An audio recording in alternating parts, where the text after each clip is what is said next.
De Jérusalem, ils sont restés un moment. Ceux d'Antioche ont pris. L'évangile est allé jusqu'à Corinthe, à Éphèse, partout. Mais nous aussi, nous devons prendre notre relais et amener l'évangile ailleurs. C'est une tâche à mener, bien aimé. Nous devrons, nous aussi, prendre notre responsabilité afin d'annoncer l'évangile à d'autres peuples, que ce soit au Gabon, que ce soit hors du Gabon, pour éviter les représailles de Acte 1.8, Acte 8.1. Et vous savez que la persécution, ils ont tué beaucoup de chrétiens. Donc, la mission est une tâche à mener à l'achèvement. Donc, il y a un volume de travail. Les autres ont évangélisé jusqu'à la perte de leur vie. Vous savez, l'Afrique est le tombeau de l'homme blanc au sujet de l'évangélisation. Quand ils sont venus, il y a eu des missionnaires qui sont allés, on nous raconte dans l'histoire de l'église. Quelqu'un part de l'Europe, il fabrique déjà son cercueil. Le premier bagage qu'il mettait dans le bateau, c'était leur tombeau, leur cercueil. Il disait à sa famille, je ne reviendrai plus jamais. Parce que je m'en vais chez les barbares. Les missionnaires blancs ont travaillé, même si aujourd'hui on les accuse de tout. Mais ils ont beaucoup travaillé.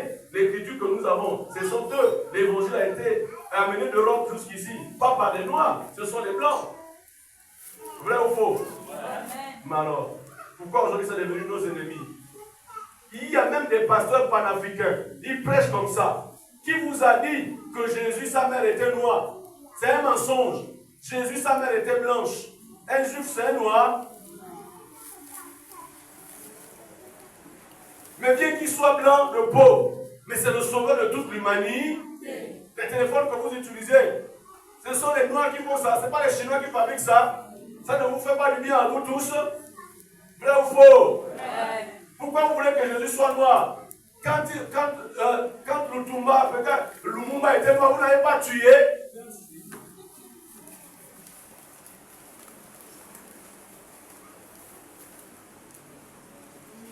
Je peux citer d'autres. Tous les noirs qui ont voulu travailler pour les noirs, vous ne les avez pas livrés. Ouongo n'a pas été tué par son propre beau-frère. Bon, mais ce n'est pas son propre beau-frère aussi qui l'a trahi. Nyon Makita, ce n'est pas sa soeur, sa nièce qui l'a trahi. Vous voulez dire quoi? Si Jésus devient noir, c'est là où vous allez être dans les églises.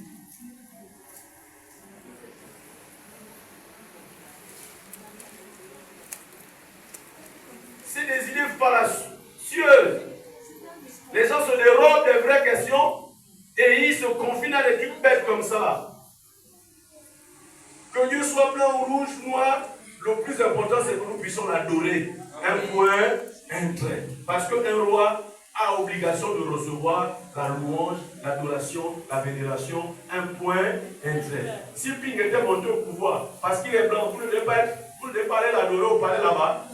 Les discours devaient être quoi? Son Excellence le blanc. Est-ce que vous raisonnez quand vous suivez les réseaux sociaux? Est-ce que vous raisonnez?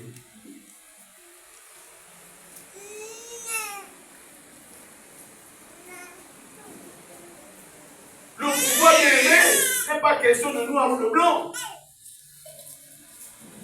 Une fois que le pouvoir est donné, tous ceux qui sont sous la tutelle de ce pouvoir devraient faire allégeance à ce pouvoir. La question, ce n'est pas que Jésus soit blanc ou noir. La question, c'est de respecter l'autorité établie. C'est tout. Je pense même que si Jésus était noir, ça devait encore être plus grave. Parce que vous connaissez comment les noirs sont, hyperboliques. On nous raconte n'importe quoi, même qu'en Égypte, ce sont les noirs. Qui vous a dit que c'était les noirs? Les premiers habitants de l'Égypte, ce sont les Hyksos. C'est des peuples venus de Mésopotamie. Depuis quand là-bas il y avait les Noirs? Ils ont fait un mélange, effectivement. S'ils viennent jusqu'à la frontière de l'Éthiopie, c'est tout à fait normal qu'il y ait des Noirs.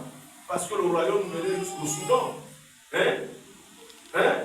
La route de la soie que les Chinois ont tracée, ça finissait en Mauritanie. C'est pour cela qu'il y a des Noirs, effectivement. Les matières premières venaient d'ici. Pourquoi il n'y aura pas la route? La même route là, ça passe jusqu'au Yémen, Djibouti. Ça arrive jusqu'en Arabie Saoudite. Donc un Malien pouvait quitter à pied de là-bas, il faisait des mots en route pour arriver. On suit seulement le corridor là. Et le Sahel là finit, hein, ça finit à Djibouti. Le Sahel, comme vous voyez, c'est pas seulement, ça commence là-bas, ça passe par le Tchad, ça traverse au milieu de toute l'Afrique là, ça termine là-bas. Donc c'est là la route de la soie. C'est tout à fait normal. Il rencontre des Noirs. Il y a un brassage. Quand il y a un brassage, dès que vous arrivez en Éthiopie, vous voyez que les gens sont moitié blancs, moitié noirs. Et c'est comme ça. Il y a quel problème? Il y a quel problème? Ronaldo c'est un blanc ou c'est un noir? Ronaldo c'est un blanc ou c'est un noir? Cristiano Ronaldo c'est un blanc ou c'est un noir? Messi c'est un noir ou c'est un blanc? Il y a combien de fans ici pour eux?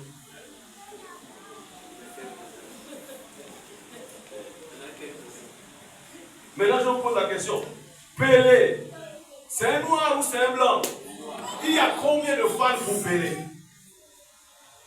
On a besoin des gens qui font du bien. On n'a pas besoin de peau de couleur.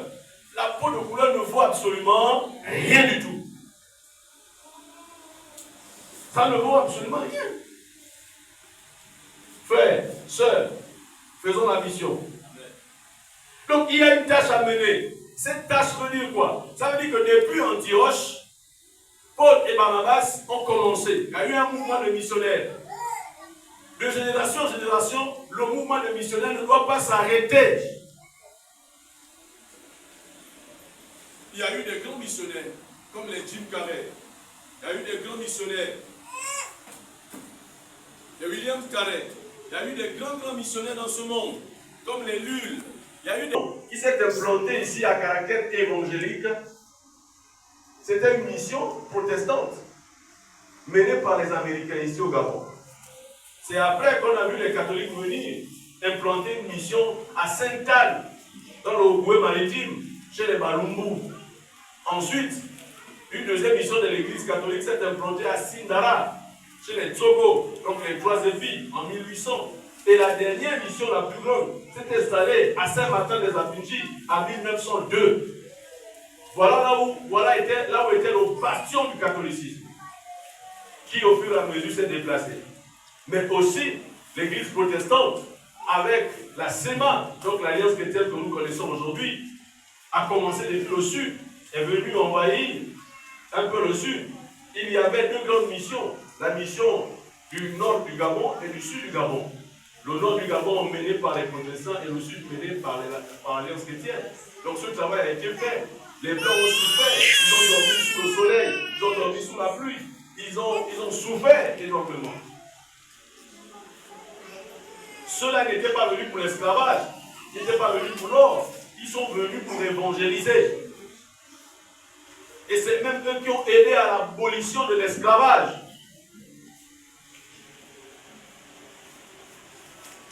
Peut-être que vous n'avez pas l'histoire. Vous savez, c'est une erreur de considérer que les problèmes de l'Afrique aujourd'hui, ce sont les Blancs. Quand on a donné les responsabilités aux Africains, qu'est-ce que les Africains eux-mêmes ont fait? C'est pas qu'ils ont commencé à tuer leurs propres frères pour qu'ils continuent à régner jusqu'à ce qu'ils ont pris les pseudonymes que je m'appelle Seigneur de terre. Après moi, il n'y aura personne. Avant moi, il n'y a pas. Je suis le seul. Comment quelqu'un peut prendre un sobriquet comme Kukubendo ou Azabanga? Comment quelqu'un peut prendre un tel pseudonyme comme ça? Hein? C'est Kukubendo ou Azabanga. Aïe! Ça fait mal. Il n'y a rien, il n'y a personne derrière lui. Il n'y a personne devant lui. Il est le seul. Ici au Gabon, vous n'avez pas entendu un premier ministre qui a dit que Bongo était quoi? Zanfeu. Vous connaissez Zanfeu, non? Il n'y a pas de femmes dans la salle. Zanfeu, ça veut dire quoi? Hein? Il est le seul.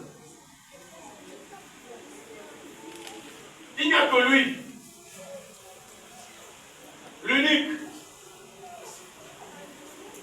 Et dans le Haut-Ogooué, on l'appelait carrément le Seigneur de terre. Zambie en Congo. Vous voyez les choses comme ça?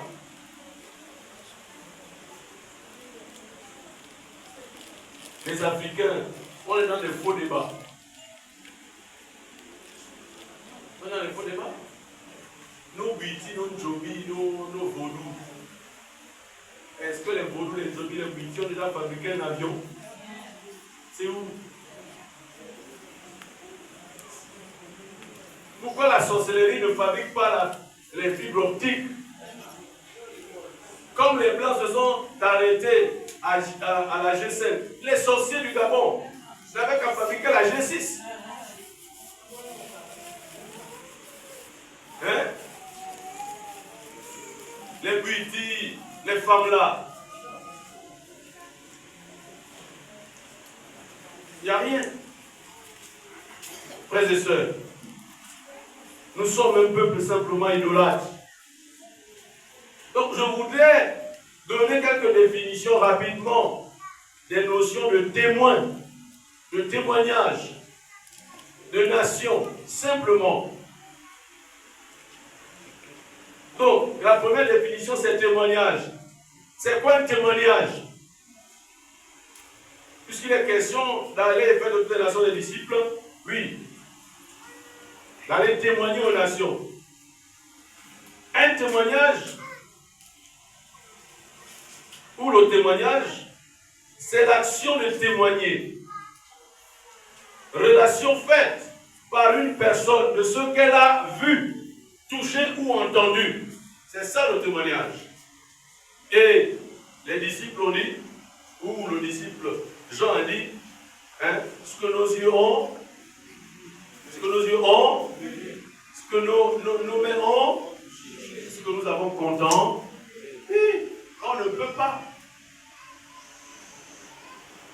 Retenez bien ça, ce que c'est le témoignage. Action de témoigner. Relation faite par une personne de ce qu'elle a vu, touché ou entendu. Je vais abonder sur un sujet qui fait que les bancs de l'église sont souvent vides partout. Retenez ça, le mot témoignage. Ensuite, mission.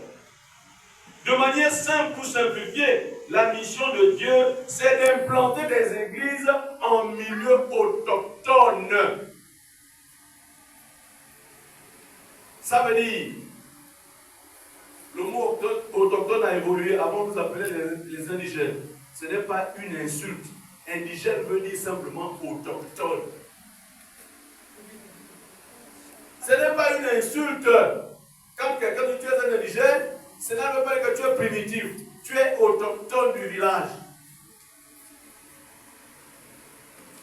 Il y a des notions parfois qui sont comme ça, et puis bon, au village, vous bagarrez. Moi, je sais pas, c'est. Regarde-moi cet individu. Tu m'appelles Dividi. Moi c'est Dividi. Moi, c'est la bagarre. Hein? Même, Dividi. Même. C'est moi le Dividi. Quand on parle d'indigènes ici, on parle des peuples autochtones. Mais le vocabulaire a évolué. Amen. Amen.